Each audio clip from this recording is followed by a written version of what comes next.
Hello, friends. My name is Evan Howard, and I am the author of Deep and Wide, Reflections on Socio-Political Engagement, Monasticisms, and the Christian Life. In this second video in our series on the book Deep and Wide, I will introduce you to the first chapter of the book. The book begins with a story about the song Deep and Wide, a song I learned when I was a child in Vacation Bible School. As you will discover through reading this book, the song and the image of deep and wide serve as symbols of the integration of our relationship with God and others as we engage in the socio-political world. At the start of the book, deep seems to refer to the spiritual, the inner, and wide seems to refer to the political, the other. But the further and further you read, you learn that there is more than meets the eye. I also, in this book, tell three different stories of monasticism and socio-political engagement. One from antiquity, one from the Middle Ages, and one from the 1960s. Actually, I tell a lot of stories in this book, and perhaps the stories may be the best way for you to get your way into the book and into the idea of showing how socio-political engagement and a committed Christian life can fit together. It will really help if you try to put on kind of the stories in the book. Trying to learn from such crazy different topics as socio-political engagement and monasticism can present some challenges. For that reason, I try in this chapter to address a few of them right up front. Now, you'll have to wait till the next chapter, We Are a Political People, for my definition of politics.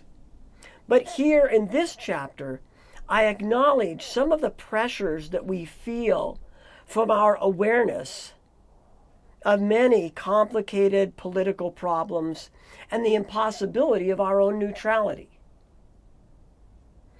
I also acknowledge my own personal challenges in writing this book. Who am I? A white, American, male, raised middle class, well-educated. Who am I to write this book on politics? Likewise, who am I? Protestant, married with children, never having lived in a Christian community, to write a book on monasticism. I am keenly aware that my own heritage and my own location shape my perception of socio-political affairs and my understanding of the religious life. Nonetheless, I have tried to read widely and to nurture friendships with many Christian communities.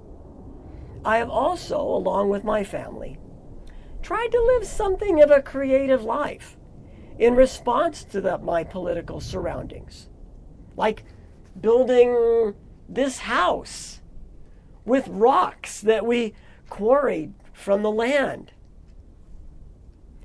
Needless to say, Deep and Wide was not an easy book to write. But in the end, I still think I have something to offer. At least that's what the Anglican bishop, the Catholic sister, and the intentional community leader who endorsed the book had thought. One thing you'll want to pay attention to in this first chapter is my introduction to the notion of monasticism. Most of us are not familiar with monasteries, nuns, or the like. And the whole scene is actually a bit more complicated than the media stereotypes try to communicate. Nevertheless, if you read this section carefully and you follow the stories then throughout the book, you'll get a fair sense of what monasticism is all about. In the next video, we will dive into politics.